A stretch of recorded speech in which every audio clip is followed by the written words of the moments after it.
It's the OG Fact Checker, here to give you a juicy tidbit of history that's verified. My timing is off for this episode. I should be introducing this U.S. Army veteran at the end of June in honor of Wimbledon. I remember the impact this man made on Black history while growing up in Queens, New York, where a stadium near Flushing Meadow Park is named in his honor. He really was a trailblazer. And I'm disappointed that no one in the United States has come after him to break records and do the impossible, but I remain hopeful. The man who's the focus of this episode had Althea Gibson as a role model. In case you are unaware of who Althea Gibson is, she was the first African American and the first African American woman to win in singles and doubles at Wimbledon and to win at the U.S. Nationals in the same year. Althea Gibson was a role model for the Williams sisters too, and on a tennis court in Compton, California, they were trained by their father to dominate the sport of tennis. But for the man I'm going to talk about, his training would come from two Black tennis players, one of them the man who trained Gibson. I'd like to introduce you to Arthur Robert Ashe Jr. from Richmond, Virginia, a 3-time Grand Slam champion winner and the first African American male to win at the U.S. Open and Wimbledon. Ashe was and still is the golden child of the Virginia Commonwealth. The man with the soft-spoken demeanor was also an activist, using his influence to fight against apartheid in South Africa while providing training opportunities for minorities in tennis. He brought humanity to the 1980s HIV/AIDS crisis when he disclosed to the world that he contracted the virus through a blood transfusion for bypass surgery. He spent his remaining years advocating for HIV/AIDS research, bringing attention to the fact that sexual transmission wasn't the only way to get the virus. This alumnus of UCLA and Vietnam veteran graduated from West Point, earning the rank of first lieutenant, which is why the title of this episode is He Was an Officer and a Gentleman. Arthur Robert Ashe Jr. was born on July 10, 1943, in Richmond, Virginia, the oldest of 2 children. His parents, Arthur Ashe Sr. and Mattie Cunningham Ashe, were a working-class couple living their best life until Mattie died unexpectedly when Ashe Jr. was 6 and his brother Johnny was 1 year old. Ashe Jr. was very fortunate in that he was working as a caretaker at a large city park in segregated Richmond. Called Brookfield Park, it was created with funds from President Franklin Roosevelt's Works Progress Administration, and one of the few parks, if not the only park, Blacks could go to. Brookfield had tennis courts, a baseball field, basketball courts, a pool, and outdoor space. Before the family lost Mattie, they lived on the property. After she died, Ashe Sr. did what we all need to be doing for our kids. I'm going to editorialize for a minute. I'm tired of hearing younger generations criticize baby boomers and Gen X, how boomers are behind the times and Gen X is traumatized by our feral childhood. But check this. We had a childhood that didn't rush us into adulthood even though we were treated like little adults. We went out to play. We watched Saturday morning cartoons and Saturday afternoon kung fu movies. We roller skated to 70s and 80s music and collected comic books. At the same time, we had to do our homework without being told to do it, make ourselves something to eat when we got home, do our chores, take care of our younger siblings if we had them until our parents got home. I knew my moral compass needed to point somewhere close to north. And if it didn't, there were consequences. Those consequences could range from being grounded to a smack in the mouth to an ass whooping. Ashe Sr. was born into the silent generation, the generation that raised the baby boomers and grew up during the Great Depression, just for context. That generation took spare the rod and spoil the child to a whole new level. That generation would make you get the switch from the front yard so they could whoop you with it. That generation made you learn the Lord's Prayer and say it every night.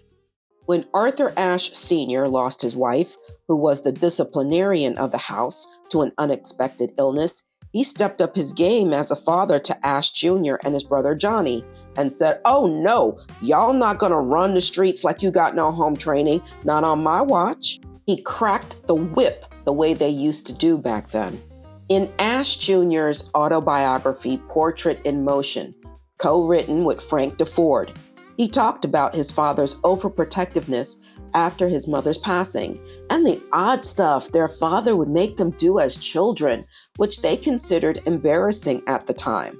Like what, you ask? Well, like forcing them into taking daytime naps during the summer and eating whole wheat bread. I mean, what kind of father makes their children brush their teeth with baking soda so that they never get a cavity in their entire life? Here's an example from Ashe's autobiography that sort of highlights what I explained earlier. There was not a lot of don't. We were expected to know what was wrong. The first day I could go by myself to the elementary school, my father walked it off with me. It took 12 minutes, so he told me that he expected me back at the house 12 minutes after school let out. 12 minutes, not 13.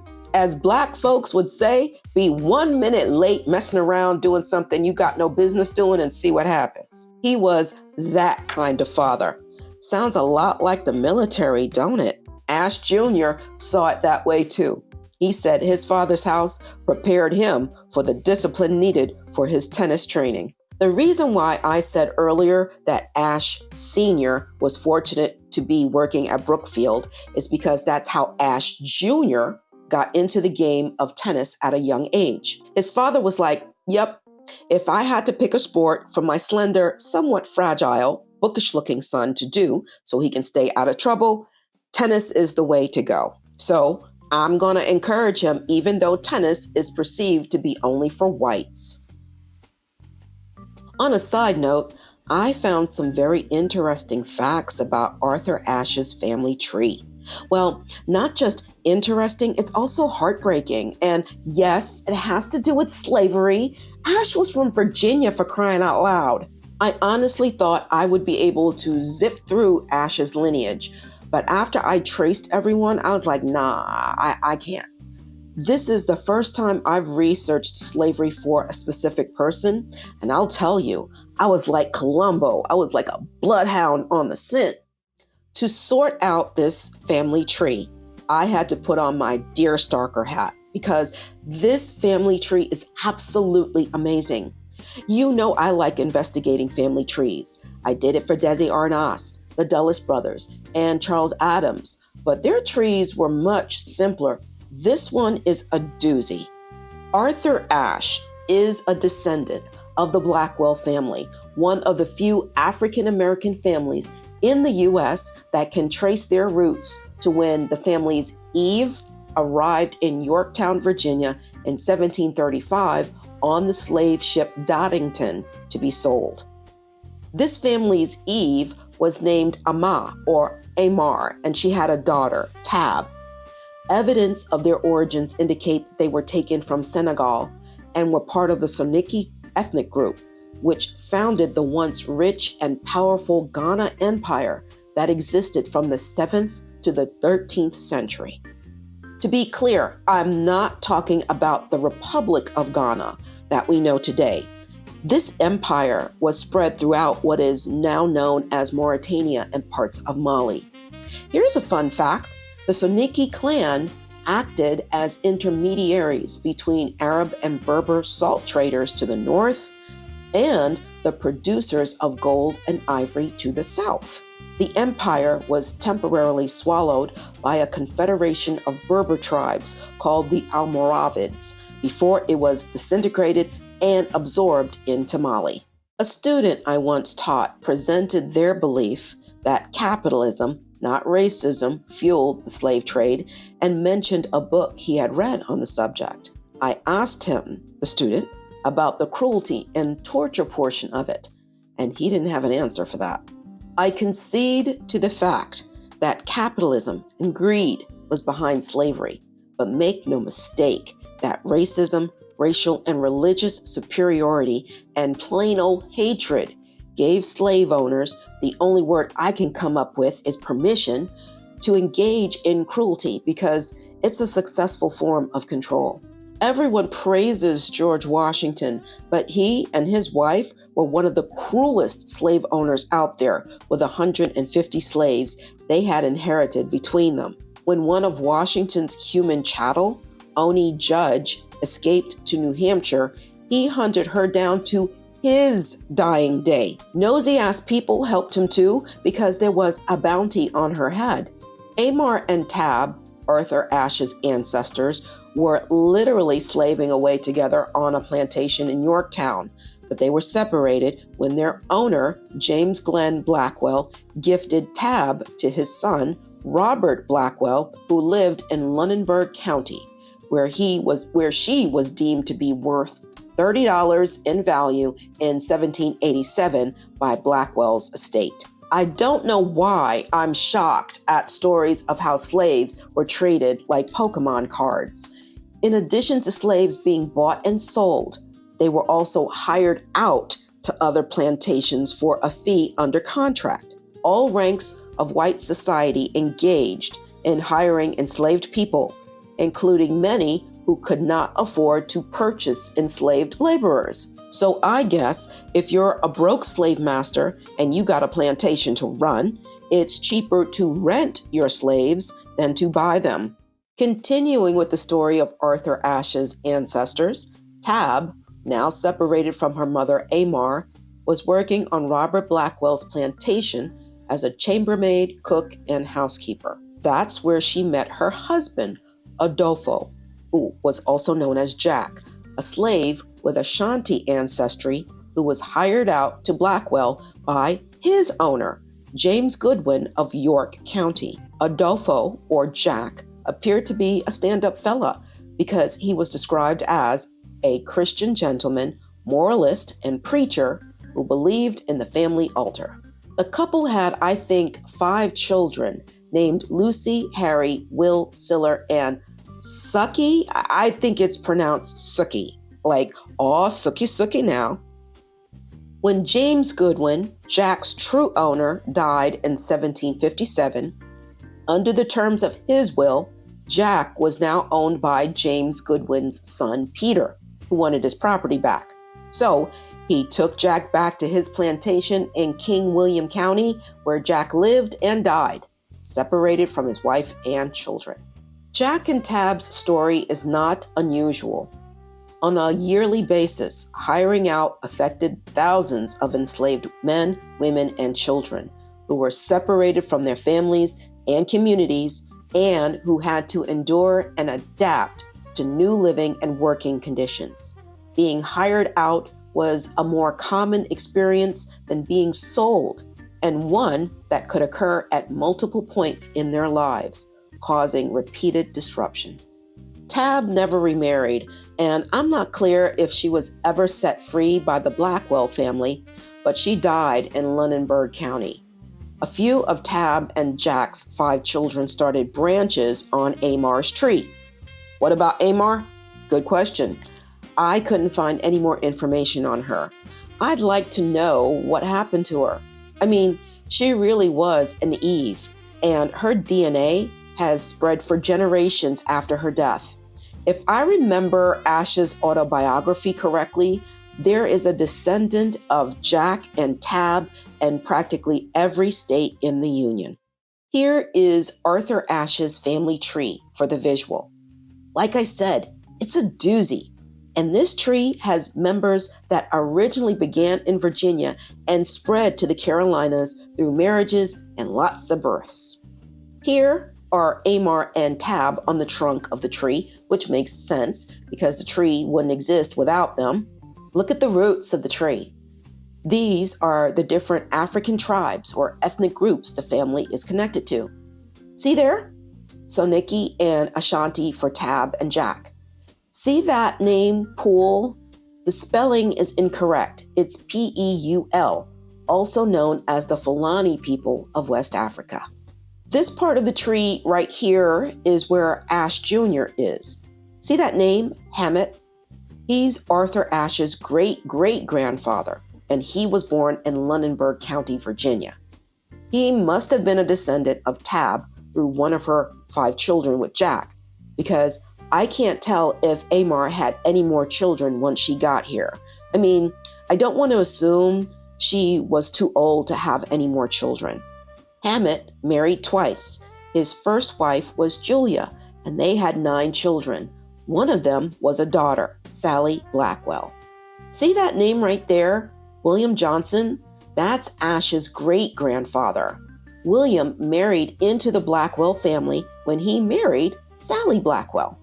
Sally Blackwell and William Johnson had a bunch of children, and one of them was a daughter, Amelia Ma Johnson, who married a man named Edward Pinckney Ashe. In his autobiography, Arthur Ashe said his paternal grandfather, who everyone knew as Pink, was a lively fellow and none too shy about enjoying a sip or two of good liquor. Pink's father, Mason Ashe, was a slave born in Lincoln County, North Carolina.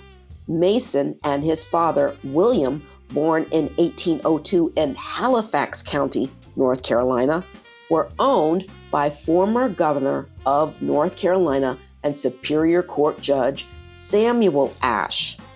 That's how the family got the Ashe name. They took on the name of their slave owner. Ashe County, the city of Asheville, and Asheboro, North Carolina, is named after Samuel. You dig? The Ashe family tree is equally impressive, I must say. The Ashe family has roots in North Carolina going back to the 1600s, when the patriarch John the Agent Ashe came over from England and settled with his wife on his plantation in South Carolina. Samuel Ashe helped shape North Carolina's Constitution and served in the state's militia during the American Revolutionary War. And yes, the family members did fight for the Confederacy during the American Civil War. Amelia Johnson and Edward Ashe, Arthur Ashe's grandparents, had 3 children, and one of them was Ashe's father, Arthur Robert Ashe Sr., born in Durham County, North Carolina in 1920. So, through Arthur Ashe's father, Ashe Jr. was born into the largest African-American family in the United States, who can trace their lineage back to 2 Black women who were kidnapped as slaves from West Africa. Pretty groovy, huh? Getting back to Arthur Ashe Jr., he and his brother Johnny lived with their father on the grounds of Brookfield Park, a city park in Richmond, Virginia. His father remarried a few years after the death of their mother, and according to Ashe, he didn't resent the entry of his new stepmom. He was 7 by then and had turned his attention to tennis, playing on the courts at Brookfield Park under the tutelage of Ronald Charity. Charity was a well-known Black tennis player and coach who taught Ashe the basics on the court. The basics weren't enough. Ashe needed more, and by the age of 10, Dr. Walter Johnson walked into his life and took his game to a new level.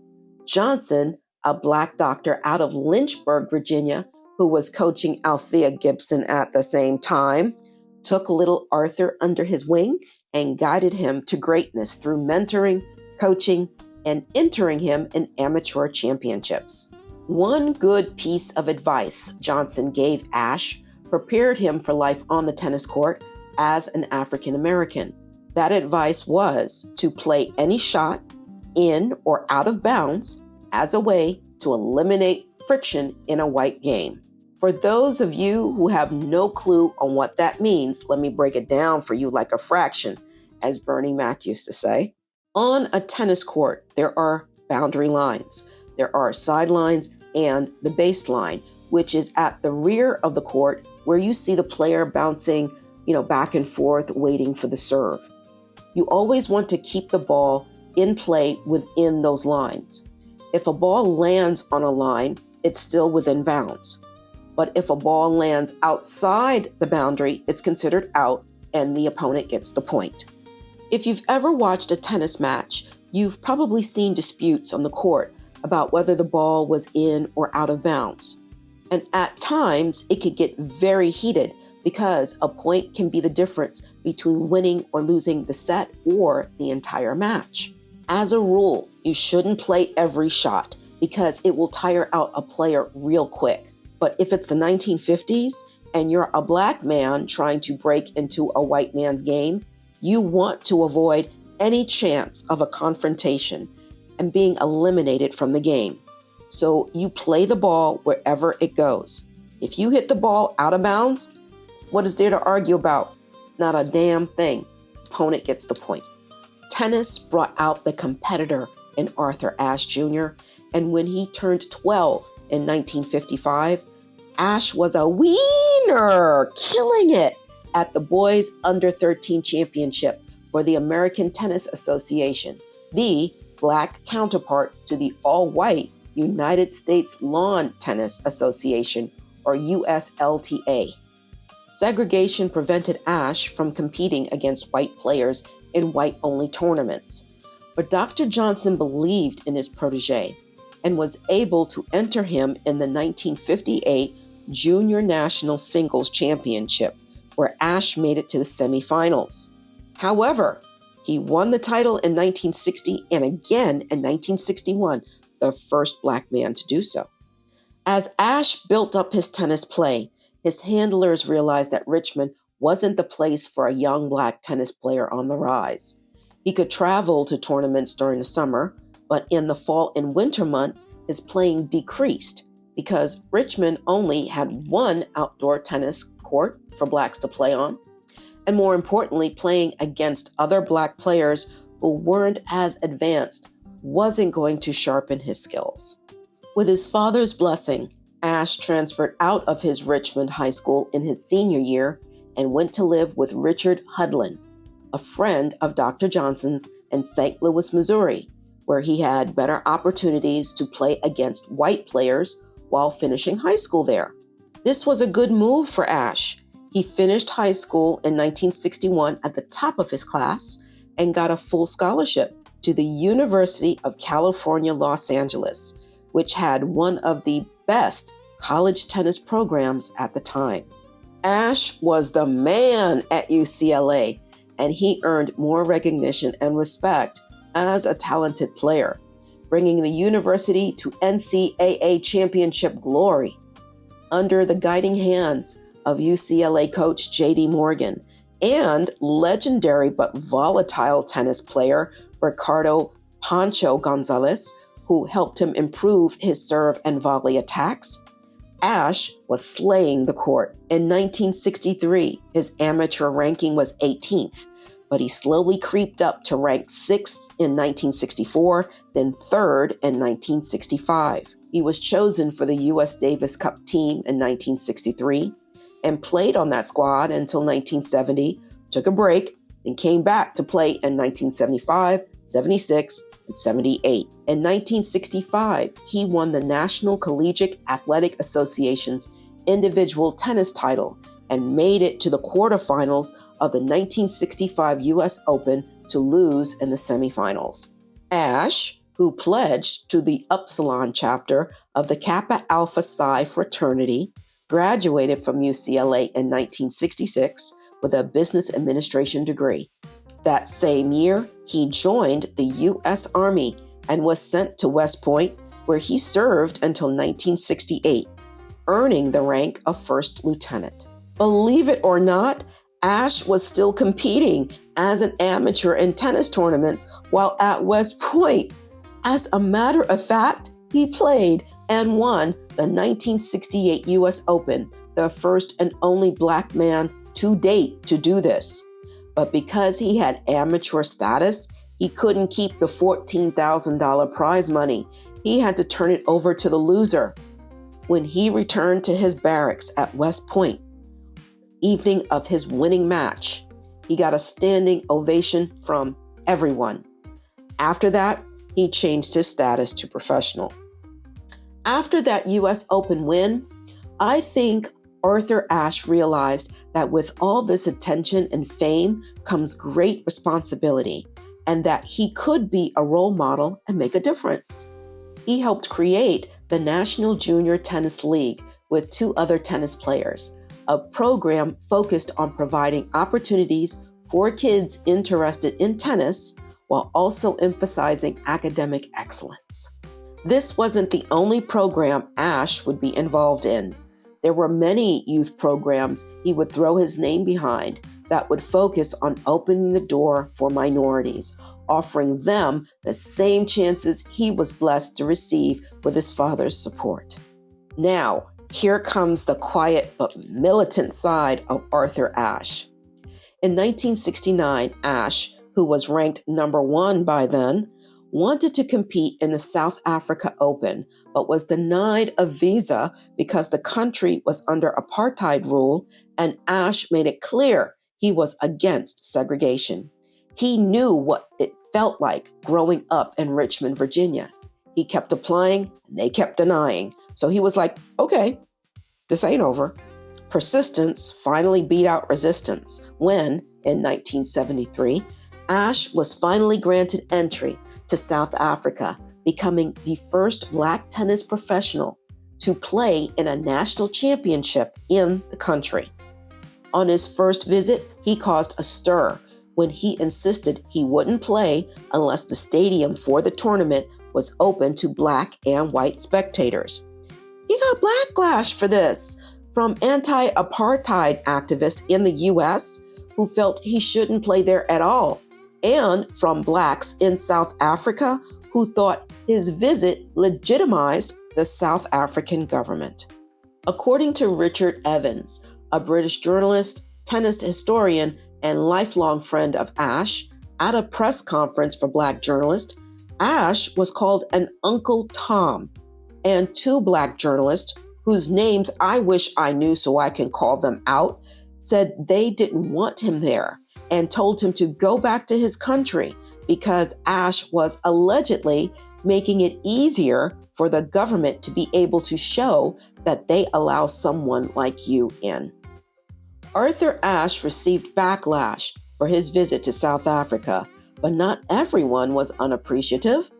South African author Mark Mathabane, who was raised in Johannesburg, first learned about Ashe as a boy when he was gifted a 1968 edition of Life magazine with Ashe on the cover and became starstruck. When he heard Ashe was going to visit the country, a 13-year-old Mathabane was determined to see him at a personal appearance at a tennis clinic in Soweto. Mathabane said the tennis clinic was flooded with young Blacks eager to see and meet Ashe, who they nicknamed Sifo. The excitement of Ashe's visit spread throughout the country. Mathabane stated for a BBC interview, "He may have been honorary white to white people, but to us Black people, he was Sifo. It's a Zulu word for gift, a gift from God, from the ancestors, meaning that this is very priceless. Take care of it." Ashe would visit South Africa 4 more times in the early 70s. And in 1976, Ashe established the Arthur Ashe Soweto Tennis Center. Though it was vandalized and in disrepair for a number of years, it was renovated and reopened in 2007. Venus and Serena Williams have held tennis clinics there. Ashe continued his activism against apartheid into the 1980s, but he switched tactics and decided to advocate from a distance instead of within the country by speaking in front of the United Nations and U.S. Congress and participating in joint press conferences. He successfully petitioned to have South Africa expelled from the International Lawn Tennis Federation. In 1983, he, along with other artists and athletes like Harry Belafonte, created the organization Artists and Athletes Against Apartheid that pushed for sanctions and embargoes against South Africa. Ashe was even arrested while protesting in front of the South African Embassy in Washington, D.C. in 1985. For those of you too young to remember, apartheid in South Africa ended in 1944, which was brought about through a series of talks between Nelson Mandela and former Prime Minister F.W. de Klerk. Arthur Ashe achieved celebrity status when he won the Australian Open in 1970, but he, along with other high-ranked tennis players, wasn't making a lot of money, and they didn't have a lot of control over where and how they toured. So, he created the Association of Tennis Professionals, or ATP, in 1972, a union to address better earnings and tour schedules for male players. He would serve as president of ATP 2 years later. In 1975, Arthur Ashe made history as the first Black man to win the singles title at Wimbledon, beating out tennis favorite Jimmy Connor in 4 sets. Ashe was on fire professionally, and his love life was about to heat up as well. The following year, love found Ashe at a United Negro College Fund tennis event, where he met the woman he would marry, a photographer and Chicago native who was covering the event named Jean Mutusami. The couple married in the chapel at the United Nations in 1977, and the ceremony was presided over by the U.S. Ambassador to the UN, Andrew Young. The two adopted a daughter 10 years later, who they named Camera Ashe. A heart attack in 1979 that required quadruple bypass surgery forced Arthur Ashe into early retirement in 1980, closing his career with 818 wins, 260 losses, and 51 titles. However, even in retirement, he kept a busy schedule. He continued his activism for South Africa.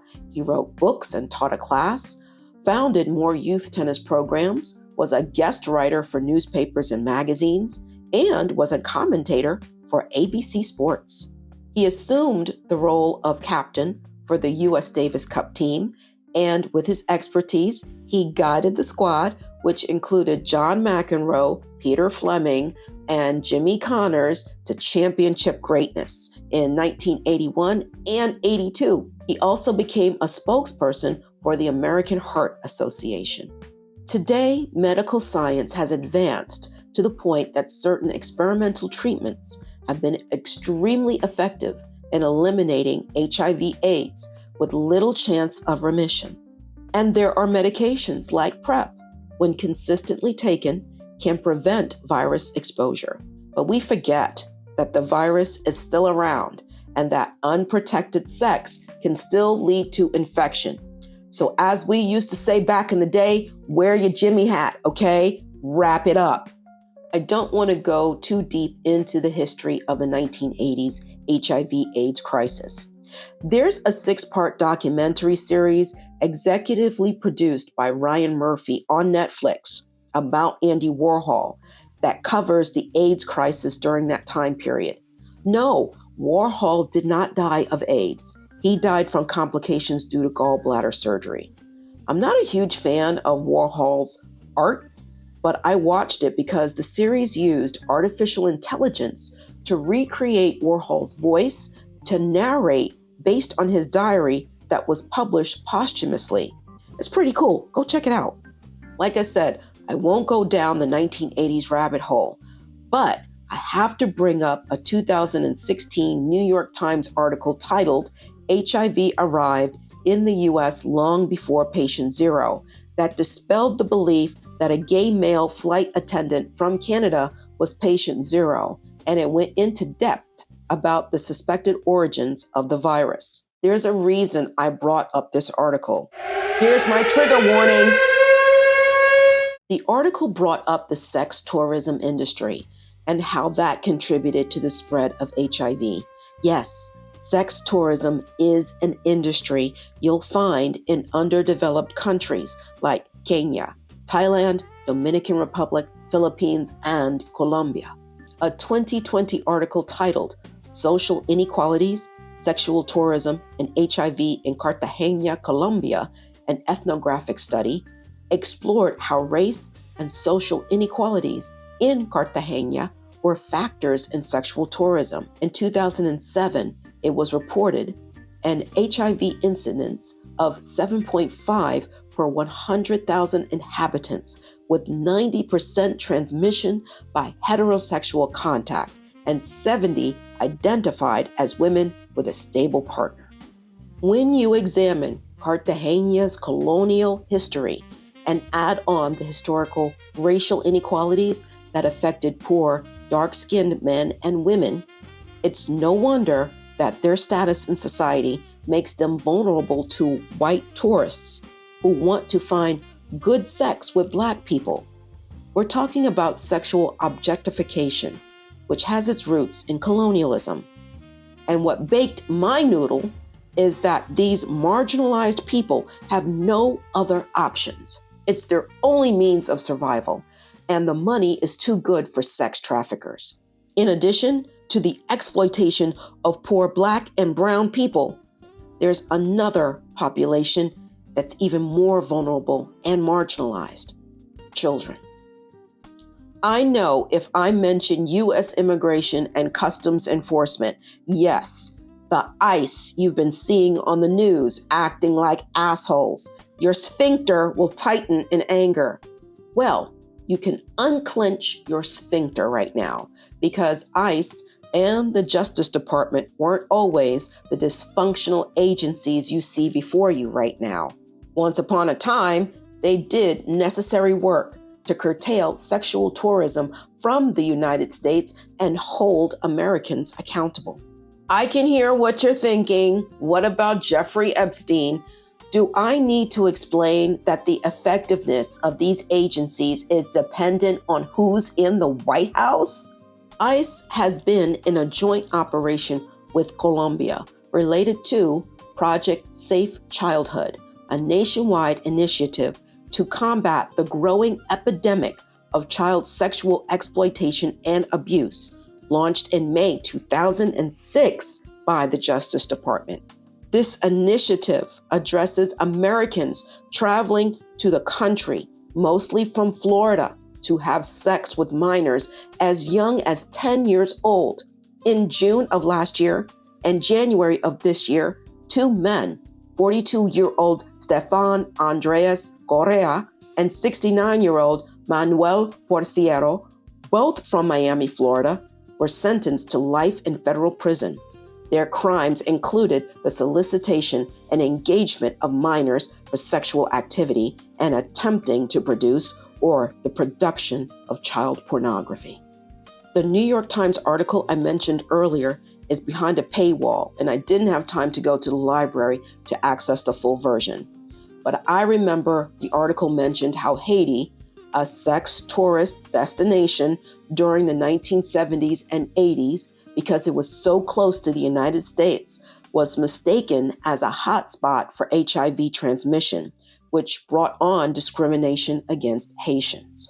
During the HIV crisis, doctors were starting to put the pieces together on what this virus was, what was the source, how it was transmitted, and why it only affected gay men. In 1981, a task force was put together to develop guidelines once it was clear the virus was something scientists had never seen before. They determined it could be transmitted through sexual contact and through blood, as seen in cases of infected heterosexual drug users, and could be passed to unborn fetuses. Suspicions that blood supply could also be infected were confirmed when cases of hemophiliacs with the virus began to rise. Testing blood supply for the virus didn't start until March 1985, according to the CDC. Arthur Ashe required a second heart bypass surgery in 1983, and to improve his post-op recovery, he was given a blood transfusion. For those of you who watch my channel and may be too young to remember, people used to get paid to donate blood until 1978. And from the 1950s, it was believed that blood and plasma banks were filled with mostly paid inventory from Skid Row residents and hippie addict donors, as well as prison donors, and was responsible for an increase in hepatitis cases from transfusions. There was so much controversy on whether paid blood was more tainted than donated blood that the idea from Dr. J. Garnett Allen, who advocated for a national blood bank, seemed like an idea everyone agreed to.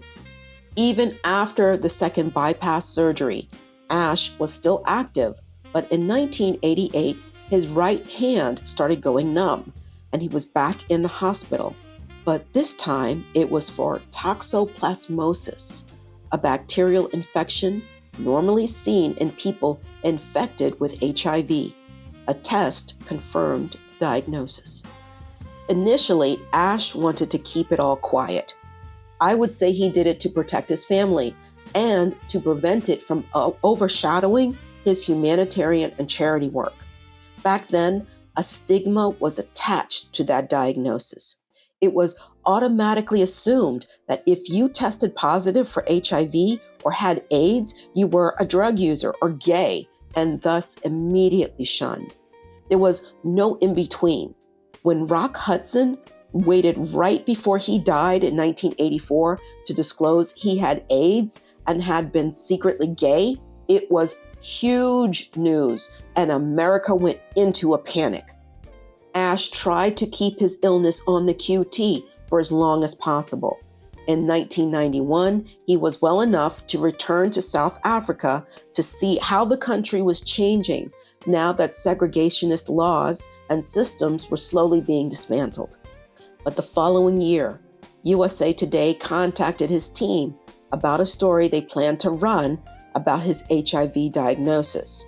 To beat the newspaper to the punch, he went public with his illness in 1992. Now that Arthur Ashe's HIV diagnosis was out in the open, he used the attention surrounding his announcement to dispel ignorance around the virus and to show that people who receive blood transfusions can also contract the virus. In his memoir, Days of Grace, Ashe wrote, "I do not like being the personification of a problem, much less a problem involving a killer disease. But I know I must seize these opportunities to spread the word." And spread the word he did in the last year of his life, raising money for research, treatment, and prevention of HIV/AIDS transmission. He spoke in front of the United Nations, asking all nations to dedicate more money to research because he rightly saw it as a world issue. Ashe took the problem to the streets. He even got arrested again outside the White House this time, protesting U.S. policies against Haitian refugees, the result of the misidentification as Haiti as responsible for the spread of the disease. In the last months of his life, he founded the Arthur Ashe Institute for Urban Health, or AAIUH, which operates under SUNY Downstate Health Sciences University in Brooklyn, New York. A main area of focus is education and research activities to increase awareness about treatment and prevention of diseases affecting inner city populations. Other areas of focus are evaluating the efficacy of government policies and practices and collaborating with other healthcare organizations within the U.S. and its territories. Arthur Ashe died from AIDS-related complications on February 6, 1993. He was 49 years old. This man was so beloved. His body lie in state at the Richmond, Virginia's governor's mansion, the first person to lie in state there since Stonewall Jackson in 1863. Big wigs such as New York Mayor David Dinkins, Jesse Jackson, and Virginia Governor L. Douglas Wilder spoke at his service. 4 years after his death, the United Tennis Association announced that the new stadium being built in Flushing Meadow Park, Queens, that would be the home of the U.S. Open, would be named Arthur Ashe Stadium. I love history. You came for the truth. Thank you for staying for the story.